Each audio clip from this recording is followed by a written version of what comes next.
Okay, so this video is for people who have absolutely no idea what dimensional analysis is, and you need a few simple, easy examples before you go on to the more complicated examples involving chemistry and physics. If you already have a basic understanding of dimensional analysis, you might be able to skip this video and go on to my next one involving chemistry and physics examples. But if those videos are confusing, come back and watch this one.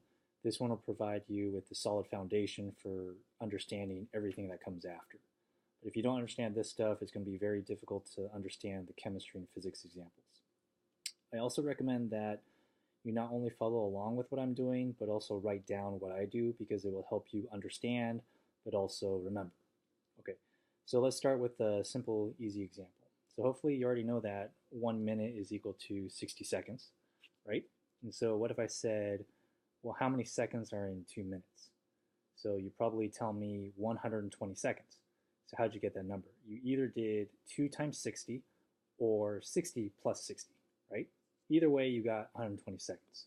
So you actually did a conversion in your head, whether you realized it or not. So we start with 2 minutes, right? So what we do is we put 2 minutes over 1. Generally, you just put whatever you start with over 1. And this is our conversion. So we want to go from minutes to seconds, so I want to cancel out these minutes, so I'm going to put 1 minute down here on the bottom. And then 1 minute is the same as what? 60 seconds, so I'm going to put 60 seconds here on top.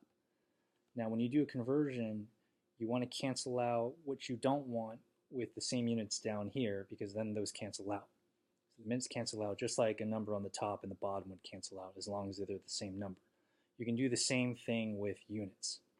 Now notice that we're left with seconds, and that's what we wanted. This is what we started with, but that's not what we want. We want this. So as soon as you get the units that you want, you know you're done and you can stop there. So now we can do the math. That's 2 times 60, 120. Notice there's a couple of ones down here, but 1 times 1 is 1. 120 divided by 1 is not going to change the number, so we're still left with 120 seconds, right? So what if we did another example? So let's say we start with 180 seconds, right? I'm going to put that over 1. And let's say we want to know how many minutes that is. Okay, so we're going to use the same conversion. But only this time we're not going to put minutes on the bottom. We're going to put seconds on the bottom because, again, we need to cancel out these units. So we put 60 seconds here. And we put 1 minute on top because that's what we want. We want to go from seconds to minutes. This is what you start with. This is what you want to end with. So again, the seconds cancel out. Not only that, you can also simplify the numbers. There's a 0 here and a 0 here, so we should cancel those out. That just makes the math easier. You don't have to, but it makes it easier. And then 18 times 1 is obviously 18. 1 times 6 is 6. Well, 18 over 6 is 3. And that's going to leave us with 3 minutes. Okay, now that might seem super easy, but you actually did that in your head whether you realized it or not. So if you can do this, you can definitely do the more complicated examples. So let's do another example. What if we said you have 1 day and you want to know how many seconds that is, right? So for this one, we're going to need more than just one conversion. We're going to need the other ones that involve minutes and hours. So there's 60 minutes in 1 hour, and then there's 24 hours in 1 day. So that's pretty simple and easy, and everybody should basically know that, right?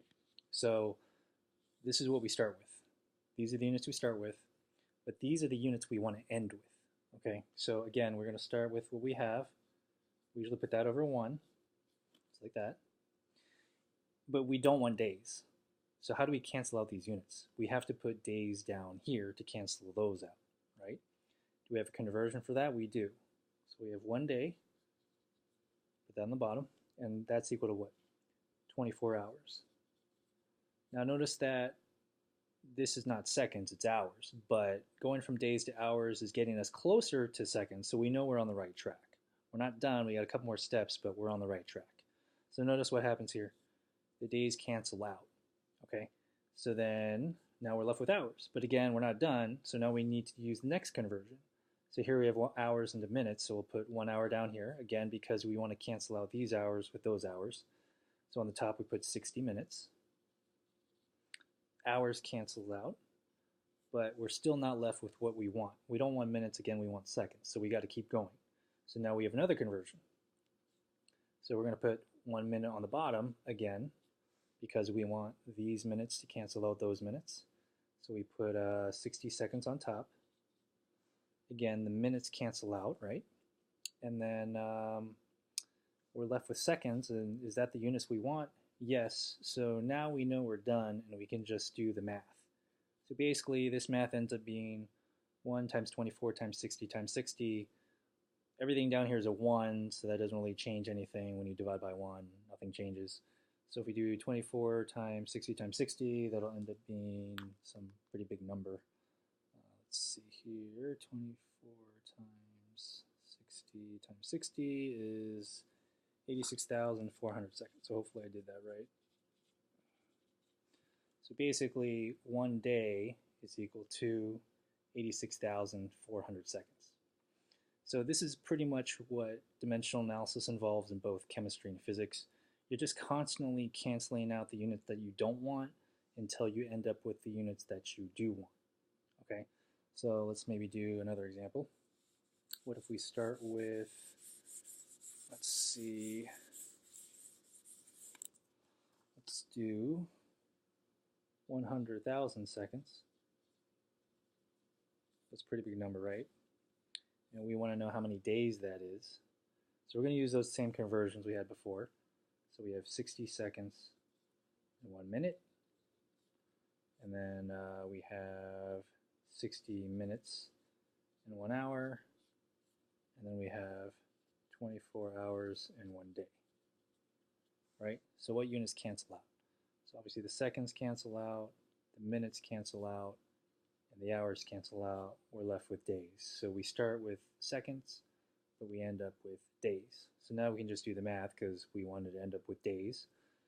But notice that we can cancel out some zeros if we want. 2 zeros there, 2 zeros there. So basically we get 1,000 divided by 6 divided by 24.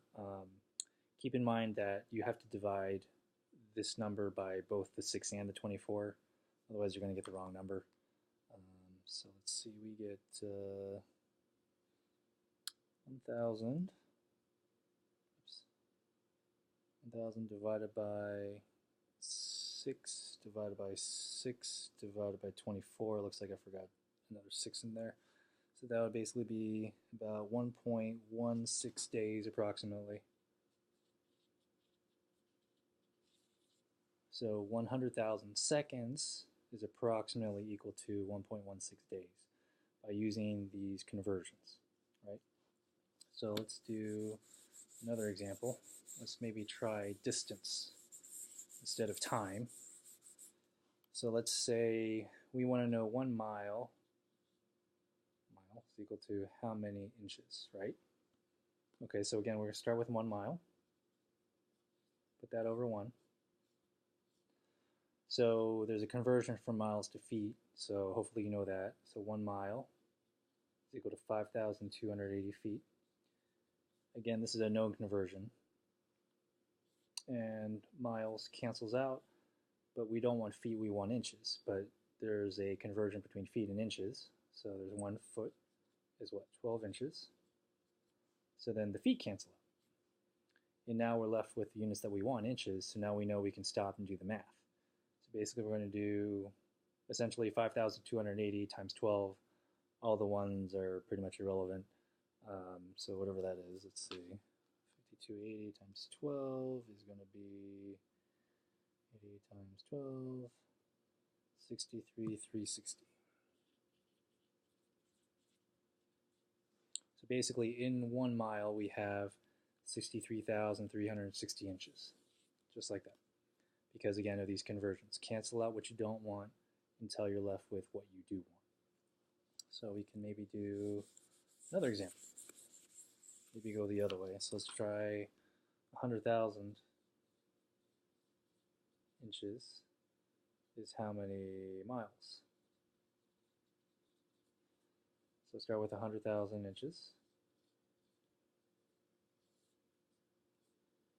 And to go from inches to feet, the conversion is, let's see, 12 inches 1 foot, and then from feet to miles, so 5,280 feet, 1 mile, the inches cancel out, the feet cancel out, and we're basically left with 100,000 divided by 12 divided by 5280, or we can cancel out one of those zeros, so we're left with 10,000 divided by 12 divided by 528, and that'll give us the number of miles. So hopefully you can see that.